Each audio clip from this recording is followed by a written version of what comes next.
Agora, eu vou ter o privilégio, nesse momento que o Senhor me deu, de chamar o Gabriel para vir falar hoje a palavra para a gente. Eu estava muito nervosa com esse momento, eu espero que os irmãos entendam isso, e que o Senhor hoje traga ao nosso coração, não o que o Gabriel tem a dizer, mas que o Espírito Santo tenha a dizer hoje no nosso coração. Deus te abençoe.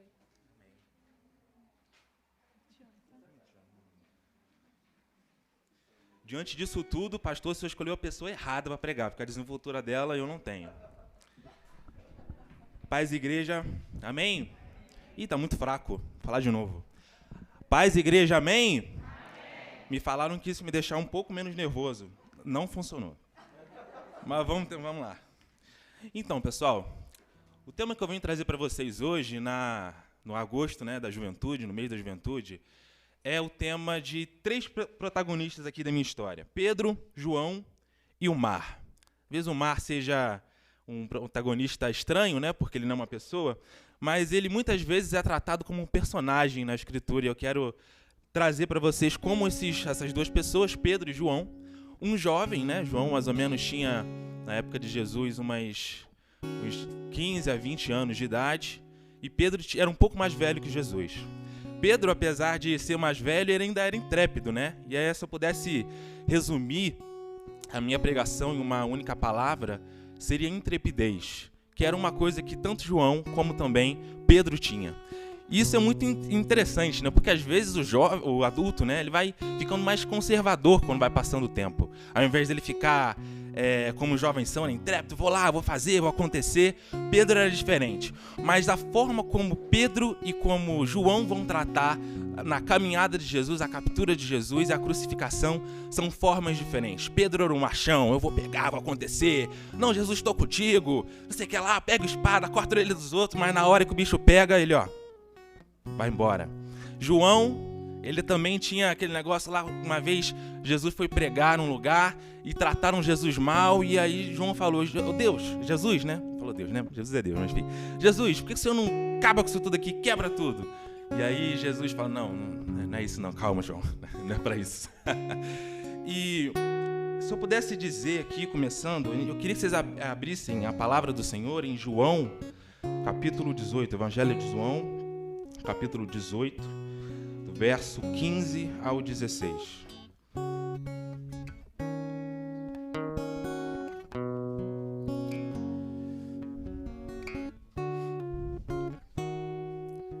Amém? Todo mundo achou? Com misericórdia.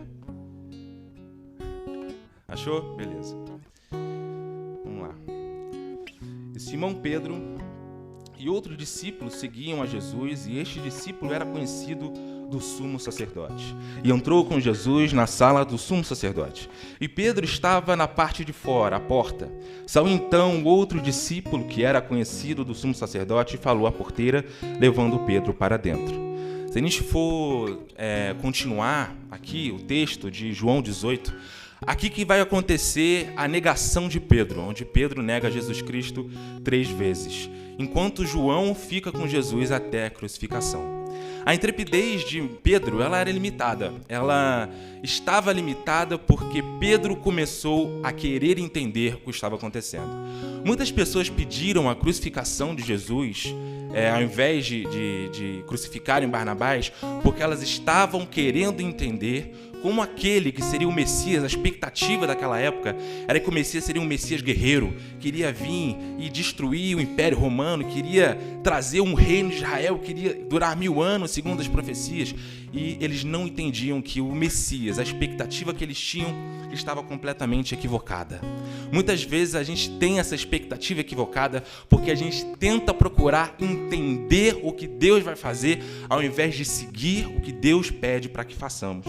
A gente pode continuar aqui, no capítulo 20, João, quando Jesus já vai ressuscitar, João que vai correndo, desesperado, para a tumba. Pedro também vai, Pedro chega depois, né? Ele vai correndo os dois, mas é muito interessante como os dois vão ter experiências com Jesus e o mar.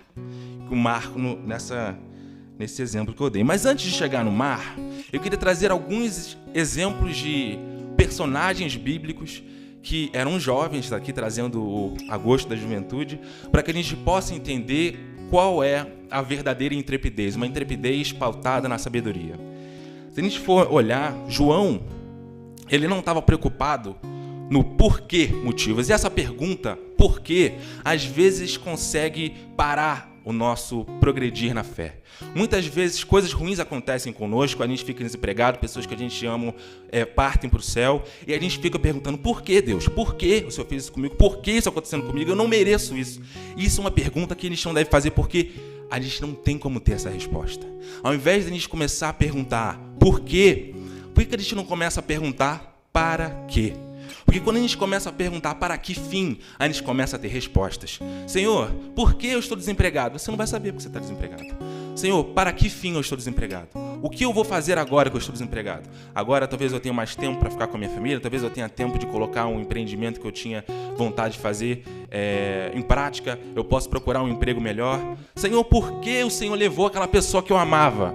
Você não vai ter essa resposta. Ninguém vai te responder isso. Você abrir a Bíblia, você não vai saber. A Bíblia vai te ensinar como lidar com isso. Então, se você perguntar, para que fim? E agora, Deus, que essa pessoa partiu? O que eu vou fazer? Eu posso cobrir o vácuo que aquela pessoa, no coração daquelas pessoas, eu posso ajudar, eu posso fazer o que ela fazia. Trazendo um exemplo para a minha vida, no ano passado, minha tia Sandra, ela partiu, o Senhor levou ela. Ela era uma pessoa de pregação e por muito tempo eu fiquei perguntando, por que Deus? Por que ela? Por que não eu? Por que não outra pessoa? Existem tantas pessoas ruins no mundo, você começa a entrar numas perguntas totalmente sem sentido. E aí eu comecei a me perguntar, para quê? Para que fim? Qual é o objetivo? E o que o Senhor quer de mim? O que o Senhor quer que eu faça? Quer que eu preencha o vácuo da minha família? Quer que eu pregue como ela pregou? Para mim, o que está fazendo aqui hoje é uma grande homenagem ao que ela fazia. Eu gosto de Bíblia, eu gosto de teologia, porque ela me ajudou a gostar dessas coisas. Então, quando a gente fica nessa pergunta do porquê e para quê, a gente substitui por quê, mas para que motivos, a gente começa a ter progressão. Alguns exemplos. João, ele não estava preocupado por que motivo Jesus estava sendo crucificado. Ele estava preocupado para que fim Jesus estava sendo crucificado, por isso que ele ficou até o final. Estevão não estava preocupado por que motivos ele estava sendo apedrejado até a morte. Ele estava preocupado para que fim. E naquele para que fim ele viu a glória de Deus descer sobre ele. A jovem Esther não estava preocupada por que motivos ela estava sendo obrigada a se casar com um rei pagão. Ela estava preocupada para que objetivo ela estava lá e o que papel ele deveria cumprir. Daniel não estava preocupado por que ele estava na cova dos leões. Ele estava se perguntando para que fim aquilo estava acontecendo e o que ele deveria fazer a partir daquilo. O jovem Davi não estava se perguntando por que Golias estava na frente de Israel. Ele estava perguntando para que fim e o que eu tenho que fazer agora que isso aconteceu. E por fim, Maria, mãe do Senhor, ela não estava perguntando por que o Senhor me escolheu. Ela estava perguntando para que o Senhor me escolheu. Portanto, que ela aceita o Senhor. Eis-me aqui, tua serva. Faz a tua vontade em mim. Então, assim, quando a gente entende e abole essa pergunta do porquê na nossa vida, a gente começa a ter forças para seguir. E aqui agora entra o mar. Em Mateus 14, 22, Pedro é chamado por Jesus a andar pelas águas. Naquela tempestade que estava acontecendo, aquele barco, ali a gente cantou aqui na música da oferta, aquele barco lá e uma tempestade, e Jesus caminhando, e Pedro é chamado a caminhar com ele. Pedro, naquele momento, não estava procurando entender. Ele simplesmente queria seguir. Ele pegou, todos os outros discípulos ficaram com medo, ele botou o pé para fora.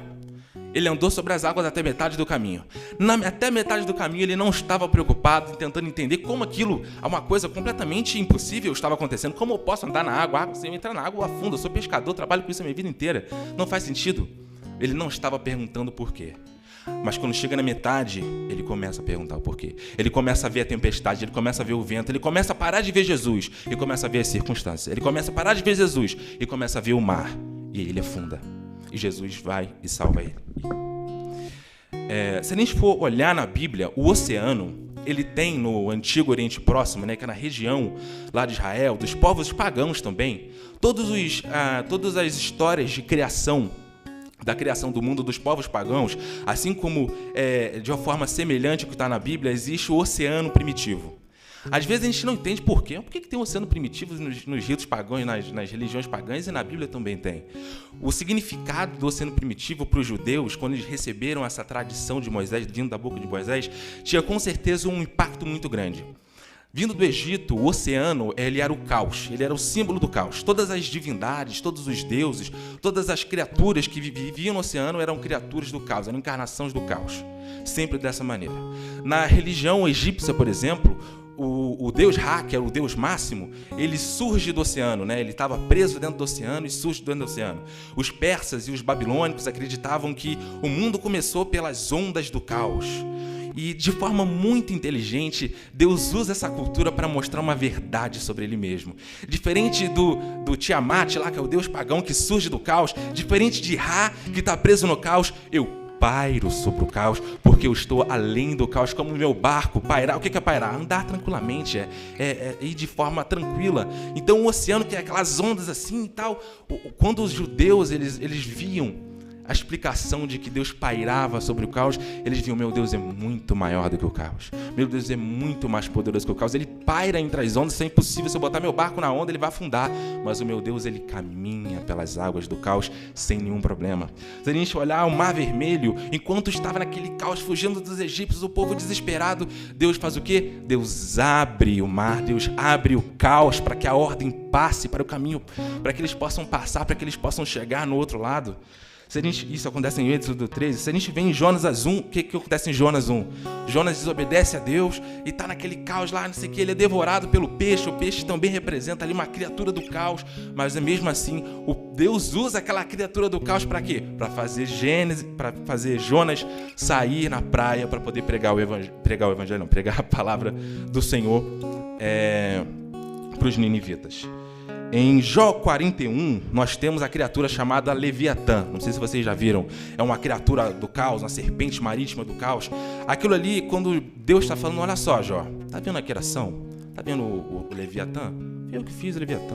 Estou muito acima disso aí. Tu está preocupado com os teus problemas, preocupado com as coisas que está acontecendo. O que Deus está falando? Eu estou acima disso. E aí, para terminar essa questão do mar, eu queria que vocês abrissem comigo em Apocalipse 21.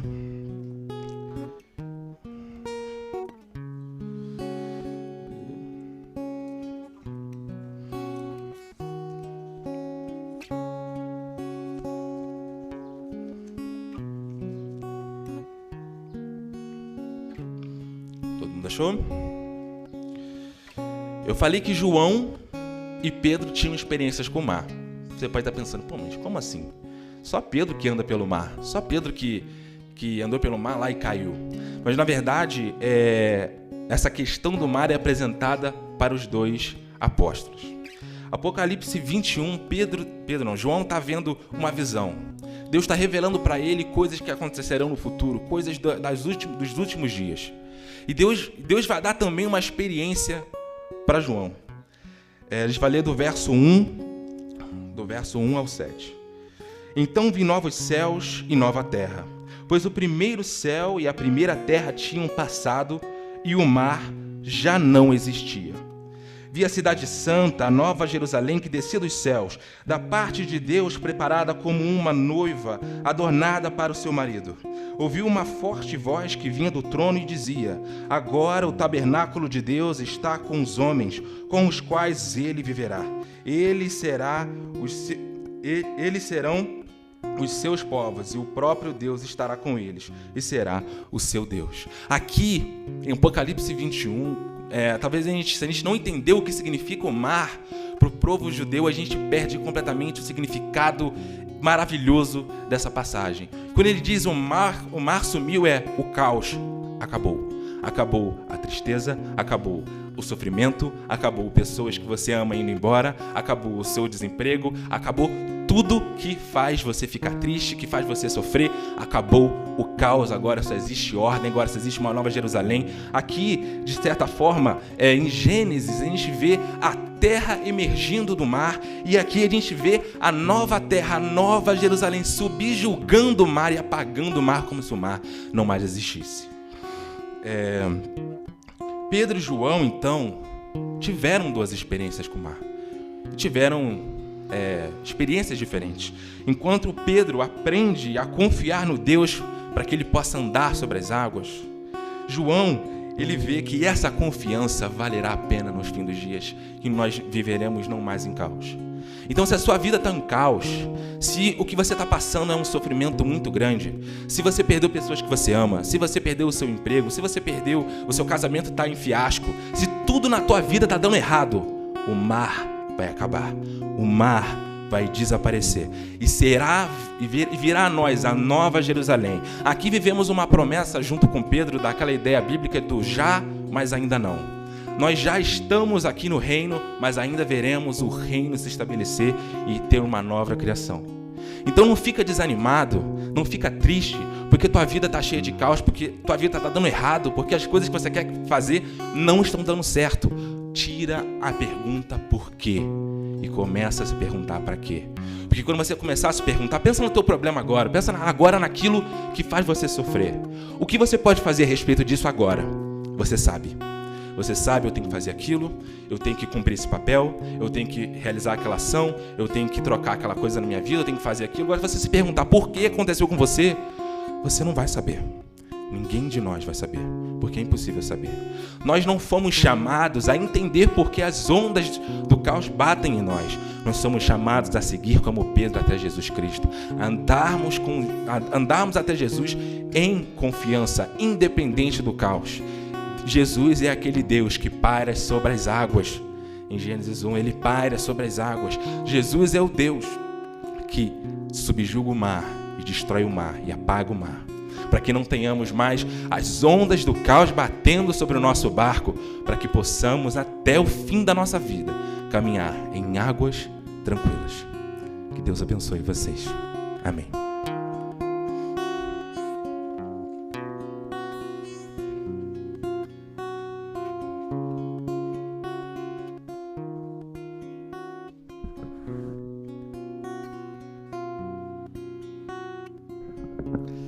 Muito obrigado, Gabriel. Aconteceu uma história de um menino que foi visitar uma tapeçaria persa. Já ouvia falado, tinha ouvido falar muito, que a tapeçaria era muito famosa. Tapetes persas são muito famosos. E ele queria saber como é que faziam tapete. E aí diz a história que esse menino ficou extremamente decepcionado. Porque quando ele olha por baixo e está ali o homem confeccionando aquele tapete, ele diz: eu não consigo identificar beleza nenhuma, nem forma. Olhando daqui de baixo, enquanto ele faz, estava só a parte, que era a parte dos fundos do tapete. Ele não conseguia identificar absolutamente nada. E aí diz a história que aquele menino decepcionado olhou para o homem que fazia o tapete e disse: eu não vejo beleza, eu não vejo forma, eu não consigo identificar uma imagem. E aquele tapeceiro olhou para ele e disse: é porque você está vendo do lado errado. Você está vendo aqui, ó, por baixo. Suba a escada, olhe por cima, você vai ver a forma do tapete que está sendo construído. A gente quer entender muita coisa.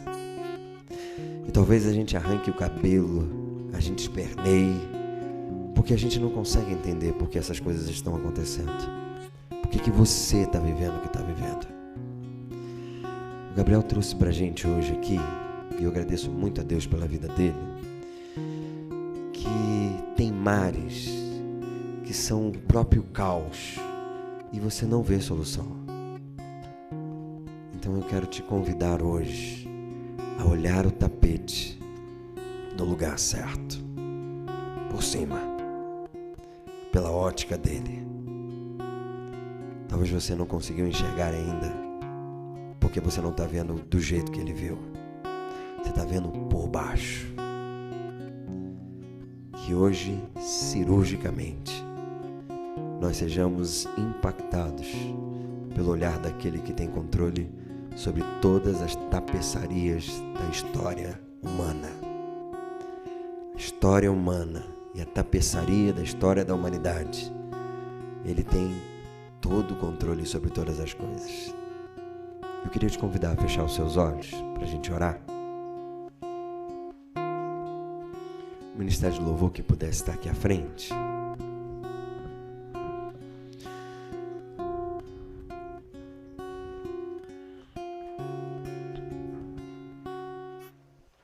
Talvez tem tanta coisa que você hoje não sabe, ou porque não sabe o que está acontecendo, para onde a tua vida está rumando, e o rumo da história parece que vai ficando dia a dia sem resposta. Belo dia você ouve alguém dizendo: não, você vai encontrar uma resposta aí. Só que essa resposta não vem. E você fica frustrado, frustrada, porque a resposta não veio.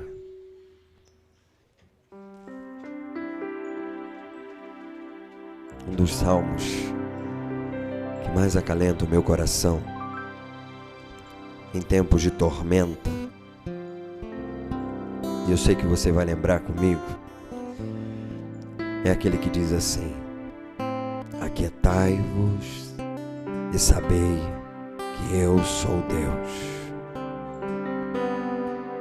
E o que ele está dizendo é: eu sei, você ainda não vê formas, não há imagem, há um embaçamento nas suas vistas, é difuso, o seu olhar não consegue identificar absolutamente nada. Mas você vai subir aqui a escada um dia. Um dia você vai ver as formas desse grande tapete, daquilo que está sendo construído na sua vida. E eu queria te convidar nessa manhã a pensar nas dores, nas dificuldades, nas faltas de respostas ou nos entraves que fizeram a sua vida paralisar. Onde é que você não tem mais respostas?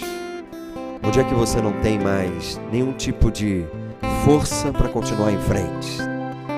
Onde é que você está a ponto de entregar os pontos? Em qual área? Em que lugar da sua vida? Deixa eu te lembrar de uma coisa.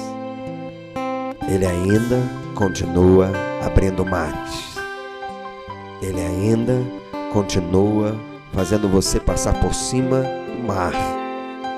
E se de tudo, Ele vai ajudar você e nadar junto com você para chegar na outra margem. Vamos